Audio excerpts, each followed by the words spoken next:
In a world caught up in cultural, geopolitical and ideological warfare, where alternative truth, post-truth and partial truth reign, From Ought to Is an invitation to look with a clearer eye on our ever more complex world and, feeling less trapped by our oughts, make greater peace with our lives. How we resolve this tension between our oughts and what is, and cross that bridge between our wiring and our reality, will not only bring ease and movement to places where we wish for change, it will become our signature tune in life. I don't know about you, but leading change can feel like pushing water uphill. In this film, we look at the question, what does it take to lead change in more effortless ways? Well, paradoxically, the more we can accept reality, the more we can change it. And that takes a special form of leadership skill.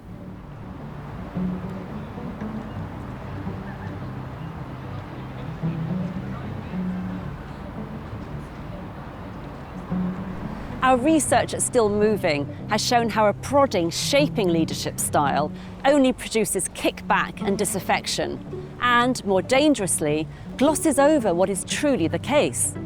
This style accounts for half the reason why change fails. On the other hand, if we can step out of our conditioning and seek the ground truth, holding a wider, inclusive space for all of reality to be welcomed, especially that which we find difficult and disturbing, then change flows. The ought of a good leader is to be the one with all the great ideas and telling people how to do it. The is in leadership is around listening, being more compassionate, empathetic, and getting a wider perspective. And so I think this is about leaders using the power of curiosity to uncover more truth on how things really are, not how they ought to be, because that's what the procedure says. The findings are clear. Change led from is and not ought is more successful. Such leadership, though, all rests on our capability to get our inner state, our quality of being, into the right place. The inside leads the outside.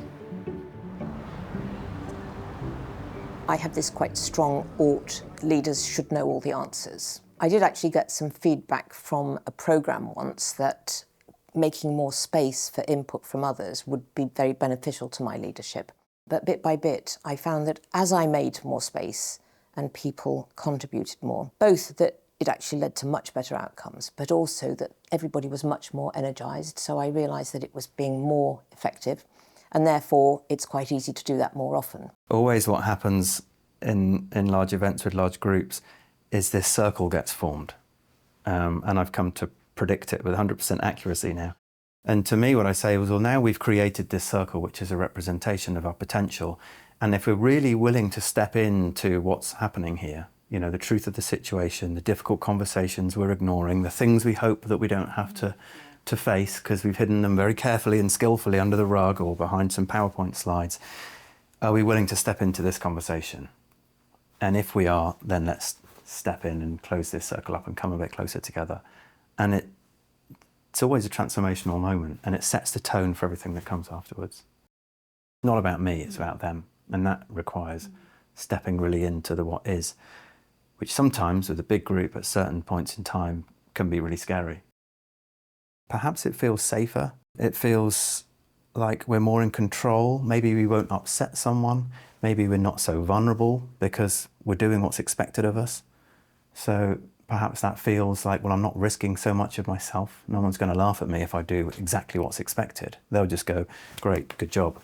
Moving to what is disturbing, uncomfortable, difficult, but includes so much more and is so much more expansive, really, in terms of possibility. Takes in more information, more data, and somehow just makes something else possible that may not have otherwise been.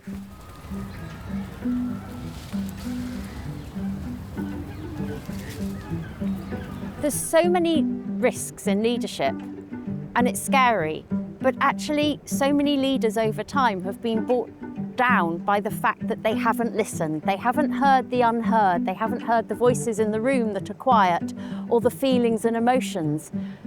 And so they misread a situation and they just go for what they feel is safe by clamping down on dissent. And actually that's the bigger risk, because when we look at the leaders across history, so many great leaders have been felled by their own hubris. I might know how the system currently works, but actually it clearly doesn't work. And if it did work, we wouldn't be there. We wouldn't be in the room sharing those experiences and those difficulties. By letting go of what I understood to be the most important thing for my team and culture and chemistry, actually would have held it back had I not let go and done the is and really listened to what actually some others, people in a new generation were coming through saying what they needed. And lo and behold, our culture now is just significantly improved, the flexibility, and yeah, I feel better for having listened and changed course. Leading from truth and reality, what is the case, can be scary and humbling, yet liberating and revealing. It takes becoming utterly present to the here and now moment, being open-minded to all that comes your way, having a clear eye on the underlying system or set of loyalties that are driving today's habits and routines, and giving all of experience a purpose and a place, and inspiring others to do the same. What we need more of in organisations is authentic, truly authentic leadership, where leaders bring their full selves to work, where they're prepared to admit mistakes or failures and to try to really dig into what's happening truly around them in the organisation. And that can be difficult in large organisations where there's an ought dynamic based on the processes or the policies or the expectations of shareholders and stakeholders, or perhaps an expectation that's created by the culture itself within the business. And so I'm seeing more and more leaders stepping up and realising that they can bring more, do more and be more as leaders when they're much more authentic, when they use trust, truth and curiosity and transparency to co-create a culture of care rather than a culture of fear or a culture of compliance on what ought to be.